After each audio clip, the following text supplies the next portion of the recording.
باسم أب وولد ومنفس قدوس عدم كمان أحد أب قدوس أحد ورد قدوس أحد ويتو منفس قدوس.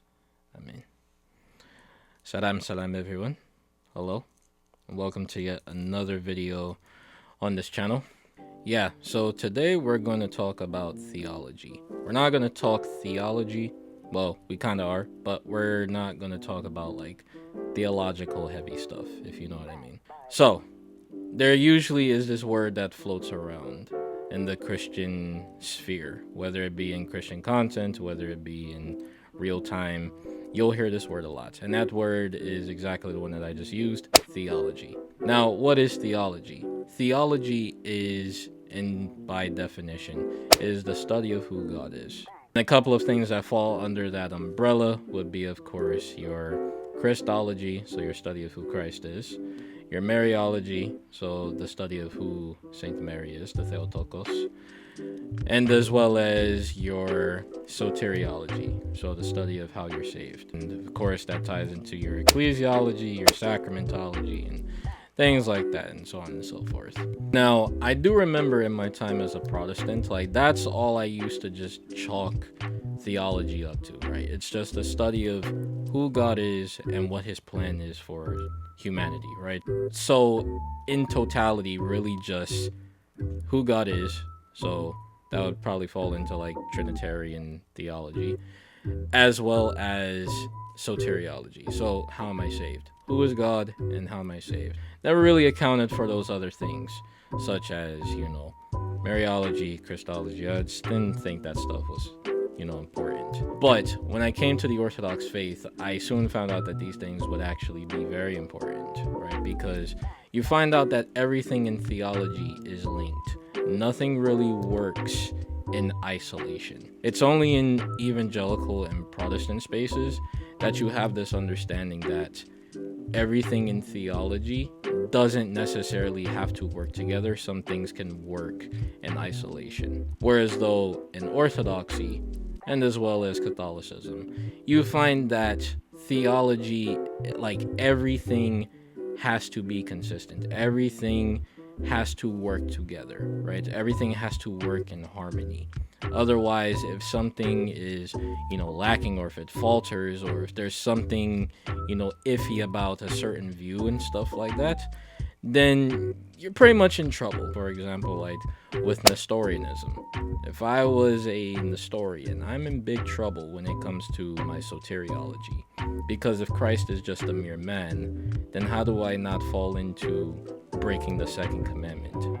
As well as, well, we just committed murder to a very innocent man. How does the atonement for sins work, So, little stuff like that, just to give you a little hint, right, of how important theology working, alongside each other is, how important that actually is. What I wanted to talk about tonight would actually be these two types of theologies that I didn't know about until I started really inquiring and started doing my study on, the basics of the apostolic theology, if you know what I mean. And those two things are apophatic and cataphatic theology.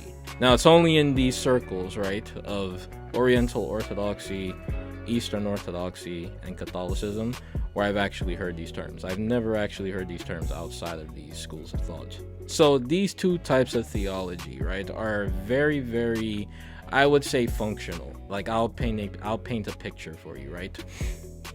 So let's take like the nature of let's say like a knife, right?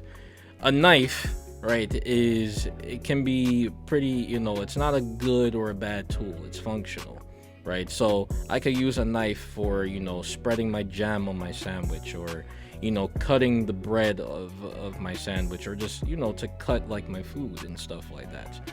Or, right, on the negative side, I could use a knife to physically harm someone in whatever way that may be. So I don't really have this view, and nor do I think people in my particular school of thought have this view on whether or not like something like per se, like especially in theology, is whether or not it's good or bad, unless it's heresy, of course, right? Like something like apophatic and cataphatic theology, there's not really this thought process of like, oh well, which one's good and which one's bad, right? Because both are very functional, right? You could use both, right? And at times you do find people using both, no matter what kind of school of thought they fall into, whether it be Eastern or whether it be Western.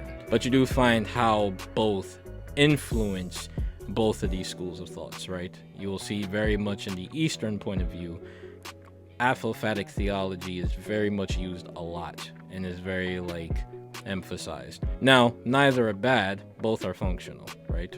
We don't have this platonic understanding of like, oh, that thing is the way it is all the time, right? That's just how it is, and that's how it's meant to be, right? We don't have that sort of understanding, at least in my school of thought. So let's break down what these two are. What is apophatic theology?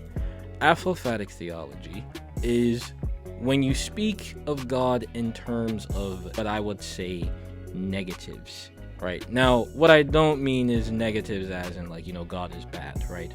But what I mean is we speak in terms of what God is not. So like, for example, right, it's called apophatic theology, right? If I say that something is atypical, right, that means not typical, right? Or not common, not normal.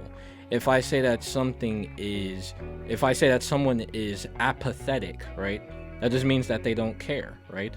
If you put the A in front of something, right, it just automatically means like a state of non-being, right? Or it's just not something, right? So apophatic theology, we speak of God in terms of like what he is not.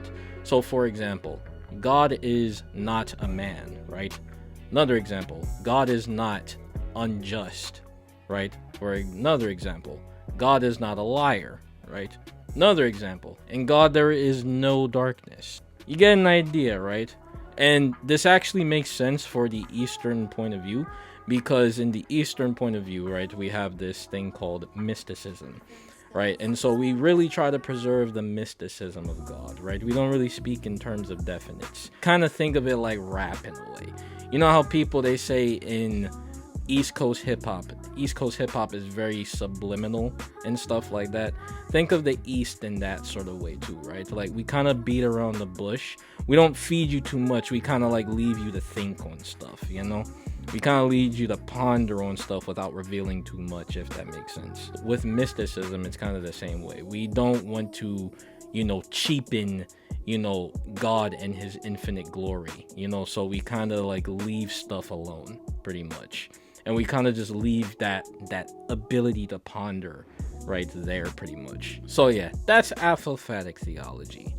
Now, the next one is going to be cataphatic theology. I'll give you 5 seconds to guess what it is. All right, 5 seconds are up. So what is cataphatic theology? Well, cataphatic theology is the opposite of apophatic theology. Cataphatic theology is when you speak of God in terms of positives, or you speak of God in the sense of speaking of what he is. Apophatic is when we speak of God in terms of what God isn't. Cataphatic theology is when we speak of God in terms of what he is. So a good example would be that God is love. Another example, God is infinite.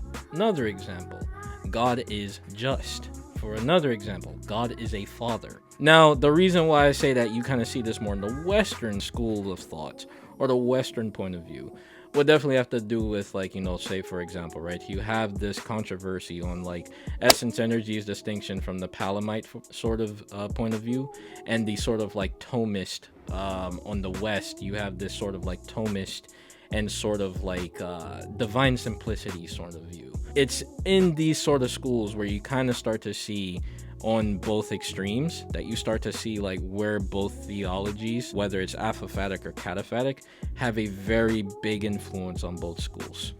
And like I said, these two aren't bad, right? These two, neither one is bad. Both are functional, but neither one is bad.